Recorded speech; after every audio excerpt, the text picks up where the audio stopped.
تو آپ کو خود پتہ چل جائے گا یہ وہابیوں کی نماز ہے، نہ کہ سنیوں کی نماز۔ حتیٰ کہ آپ یہ بھی سنیں گے کہ وہ یہ بھی کہتا ہے کہ بریلویوں سے تو ہمارا بہت دور کا تعلق ہے، کوئی دور دور تک ہم تو ان کو کافر سمجھتے ہیں اور پہلے ان کو مسلمان کرنا پڑتا ہے تو پھر کہیں جا کے جناب وہ جماعت احمدیہ میں شامل ہوتے ہیں۔ تو ہمارا جو قریبی تعلق ہے وہ وہابیوں کے ساتھ ہے، ان کی نماز اور ان کا طریقہ جمعے کا جو سارا ہے وہ سارا ہمارا سیم برابر ہے۔ اچھا دیکھیے اس پر کیا اعتراض ہے جی آپ کو؟ یہاں پر حضرت صاحب نے وہابیوں کا ذکر کیا ہے، یعنی اہل حدیث مراد ہیں۔ کیا ایسا ہی نہیں ہے کہ ہمارے بہت سارے مسائل جو ہیں پہلے سے، چونکہ فقہی مسائل میں کوئی اختلاف نہیں ہوتا، لہٰذا آدمی احمدی ہو کر اپنے آپ کو اجنبی محسوس نہیں کرتا احمدیوں کی مسجد میں جا کر؟ ہاں، مثال کے طور پہ ہم بھی خطبہ جمعہ جو ہے اہل حدیث کی طرح اور ہمارا ایک جیسا ہے کہ امام صاحب واز کرتے ہیں اپنی زبان میں، کچھ عربی میں پڑھا، پھر اپنی زبان میں واز کیا، پھر بعد میں خطبہ ثانیہ پڑھا اور نماز پڑھا دی۔ لیکن بہت سارے دیوبندی، بلکہ تقریباً سارے دیوبندی اور بریلوی، وہ کیا کرتے ہیں، پہلے ایک لمبی تقریر کرتے ہیں، پھر 2 عربی خطبے پڑھتے ہیں۔ تو وہ بندہ جب آئے گا ہماری مسجد میں تو اجنبی محسوس کرے گا، لیکن اہل حدیث آئے گا تو اجنبی نہیں محسوس کرے گا۔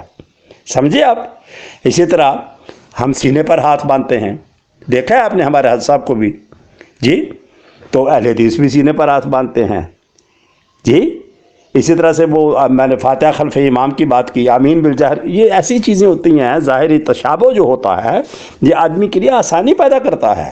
تو اہل حدیثوں کو چند ایک مسائل میں تبدیلی کے بعد آسانی کے ساتھ وہ اپنا اسی فقہ پر عمل کرتے ہوئے جماعت میں رہ سکتے ہیں۔ اس مسئلے میں خود میری اپنے والد صاحب سے گفتگو ہوئی، ہمارے صاحب مرحوم و مغفور سے، تو انہوں نے یہی کہا مجھے۔ Next audio.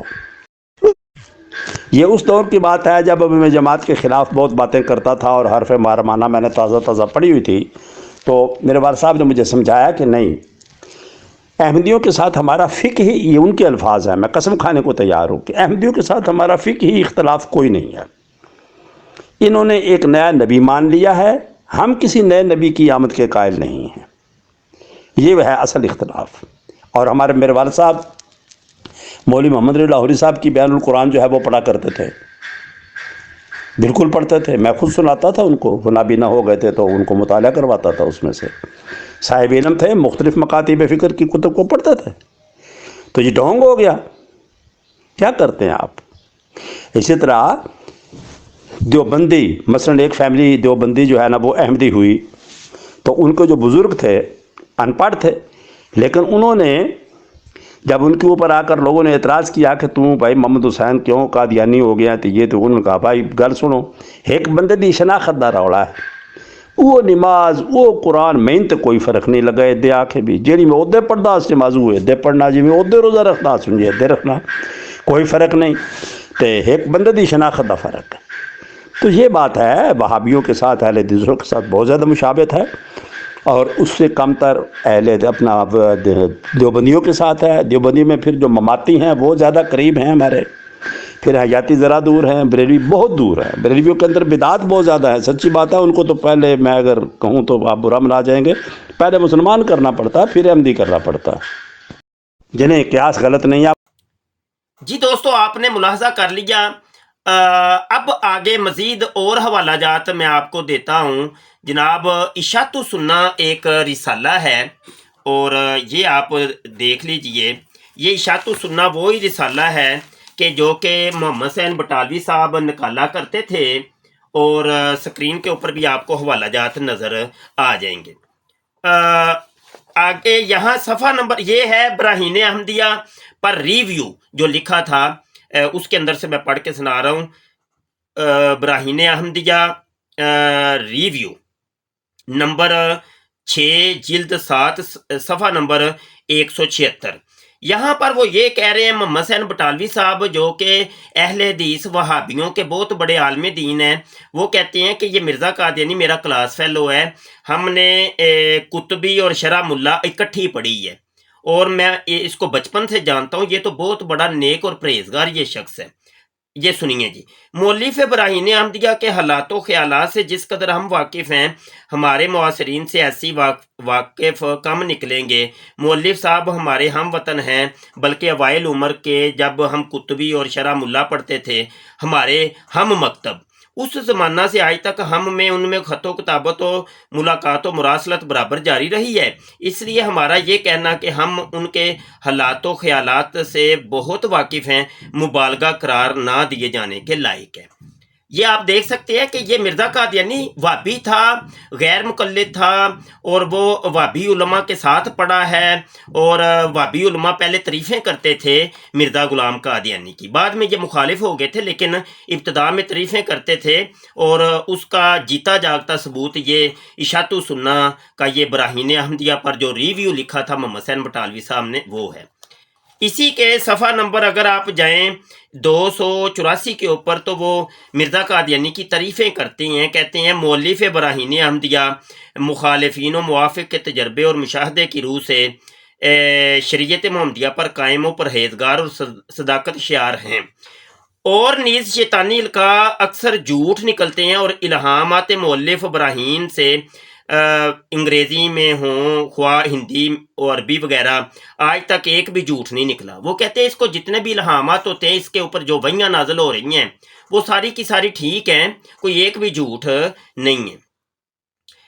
آگے لکھتے ہیں، چونکہ ان کے مشاہدہ کرنے والوں کا بیان ہے، گو ہم کو ذاتی تجربہ نہیں ہوا، پھر وہ القاء شیطانی کیوں کر ہو سکتا ہے؟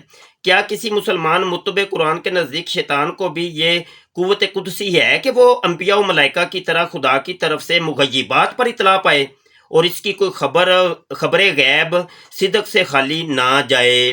وہ کہتے ہیں کہ یہ غیب پر اطلاع پا رہا ہے مرزا قادیانی، تو جو شیطانی القاء ہوتا ہے وہ تو غیب کے اوپر مغیبات کے اوپر اطلاع نہیں پاتا، تو لہذا یہ بندہ بالکل سچا ہے مرزا قادیانی۔ آگے اس کے صفحہ نمبر 348 کے اوپر لکھتے ہیں کہ مؤلف براہین احمدیہ نے مسلمانوں کی عزت رکھ دکھائی ہے، اور مخالفین اسلام سے شرطیں لگا کر تحدی کی، اور یہ منادی اکثر ہوئے زمین میں کر دی ہے کہ جس شخص کو اسلام کی حقانیت میں شک ہو، وہ ہمارے پاس آئے اور اس کی صداقت دلائل عقلیہ قرآنیہ و معجزات نبویہ محمدیہ سے، جس سے وہ اپنے الہامات و خوارق مراد کہتے ہیں، بچشم خود ملاحظہ کرے۔ تو یہ آپ نے کچھ حوالہ جات ملاحظہ کیے ہیں، اور ان سے پتہ چلتا ہے کہ مرزا قادیانی جو تھا وہ وہابی تھا، اہل حدیث تھا، اور وہابی علماء کے ساتھ پڑھتا رہا، وہابی علماء اس کی تعریفیں کرتے رہے۔ آگے ویڈیو سنیے جناب۔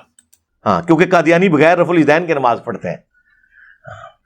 یہاں پہ کوئی بھی کتاب و سنت کے منہج پہ آئے نا، تو اسے کہتا ہے تو عنقریب قادیانی ہو جائے گا۔ ہاں، جڑا بخاری مسلم وچ رفع الیدین پڑھ کے رفع الیدین شروع کرے وہ قادیانی ہو جائے گا، تو جڑا شروع تو قادیانی والے طریقے تے نماز پڑھ رہا ہے وہ قادیانی نہیں ہوئے گا۔ جی، قادیانیوں کے جائیں عبادت گاہ میں حنفیوں کی طرح نماز پڑھتے ہیں۔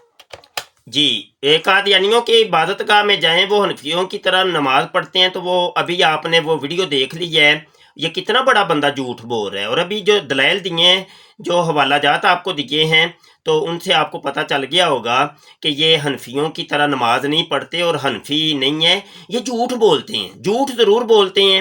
جیسا کہ مرزا طاہر کی ایک ویڈیو یہ دکھا کے یہ ثابت یہ کر رہے ہیں کہ دیکھو جی مرزا طاہر نے یہ کہا ہے کہ ہم حنفی ہیں، تو وہ جھوٹ بول رہے ہیں۔ ہم نے تو دلائل آپ کو دکھائے ہیں، وہ آپ کے سامنے ہیں، ویڈیو آگے سنیے۔ We follow generally Imam Abu Hanifa's fatwa were very largely accepted by the Ummah, and unless we find reasons to disagree with him, we would generally follow the Fiqh Hanafiya. Investigate personally, directly. The overbearing principle should be that you follow Hazrat Imam Abu Hanifa. This is the entire attitude of Jamaat Ahmadiyya. یار یہ کتنی بڑی بات تھی، اہل حدیث پچھلے 100 سال میں یہ بات نہیں حنفیوں کو بتا سکے کہ وہ ہمیشہ اہل حدیث کی گالی کھاتے تھے۔ اب یہ لوگوں کو، وہابیوں کو اشتعال دلا رہا ہے کہ دیکھو جو کام تم نے 100 سال کے اندر نہیں کیا نا، وہ میں نے چٹکیوں کے اندر کر دیا ہے، کر کے دکھا دیا ہے کہ میں نے قادیانیت کو حنفیوں کی گود کے اندر ڈال دی ہے، میں نے یہ ثابت کر دیا ہے کہ مرزا قادیانی جو تھا وہ حنفی تھا۔ ٹھیک ہے جی. تو وہ دیکھیں, وہ اس کے رپیٹ کر کے یہ سنیے وہ کس طریقے سے وہ کہہ رہا ہے کہ جو کام 100 سال سے یہ وابی نہیں کر سکے, کہ وابیوں کو چاہیے تھا کہ ان بریلویوں کو, ان حنفیوں کو یا دیوبندیوں کو یہ کہتے کہ دیکھو جی مرزا قادیانی تو وابی تھا, تو جو کام انہوں نے نہیں کیا وہ میں نے کیے. آگے سنیے کہ تو ہوں وابیوں ہے نا, ہوں قادیانی ہو جائے گا. اہل حدیث اپنی عوام کو یہی نہیں بتا سکے کہ حنفیوں کی طرح نماز پڑھتے ہیں قادیانی. انہوں نے اگے دین دا کے کام کرنا سی. جی. سن لیا آپ نے, اس کی خرافات آپ نے سنی اور اس کے مغلظات سنے, اور جھوٹ اور بہتان کی کہتے ہیں کہ کوئی حد ہوتی ہے, کوئی پاؤں ہوتے ہیں, جھوٹ کے واقعی کوئی پاؤں نہیں ہوتے. مزید آپ اس کو دیکھ سکتے ہیں جناب, یہاں پر میرے سامنے کتاب ہے سیرت المہدی, اور اس کے صفحہ نمبر یہاں پر چلے جاتے ہیں 333 کے اوپر. اور حکیم نور الدین کو مرزا قادیانی نے کہا کہ تو اب نا اعلان کروا دے کہ ہم لوگ حنفی ہیں, حنفی المذہب ہیں.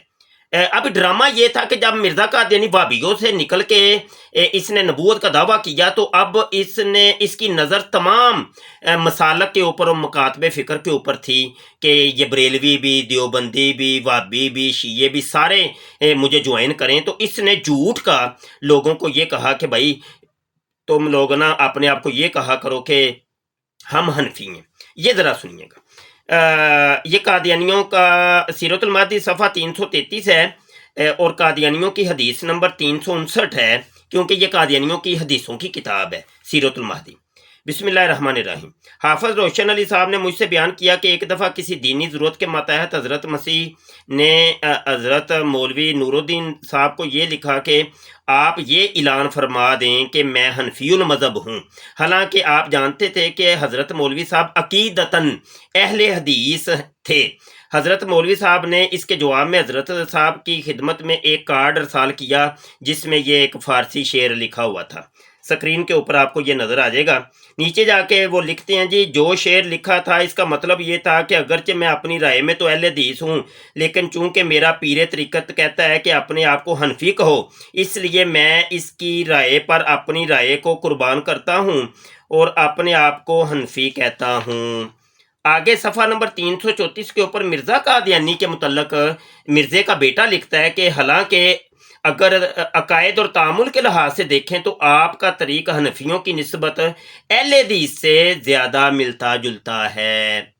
اتنے دلائل اور شواہد پیش کرنے کے بعد کوئی اب نہ مانے اور پھر جناب چوری اور سینہ زوری کرتا رہے تو وہ پھر اس کی اپنی خوشی ہے. انصاف ضرور کریں برائے کرم, ہمارے سننے دیکھنے والے انصاف ضرور کریے گا کہ آیا مرزا جونیئر جیل میں جو ہے یہ سچ بول رہا ہے یا جھوٹ بول رہا ہے.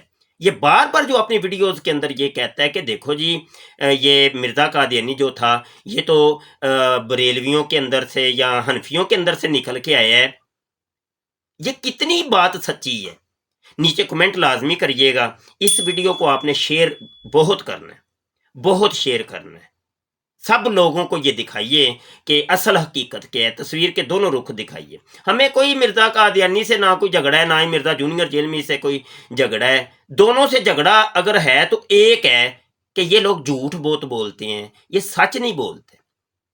اللہ پاک سچ بولنے کی توفیق عطا فرمائے, اللہ ہدایت عطا فرمائے. وما علینا الا البلاغ. السلام علیکم ورحمۃ اللہ وبرکاتہ.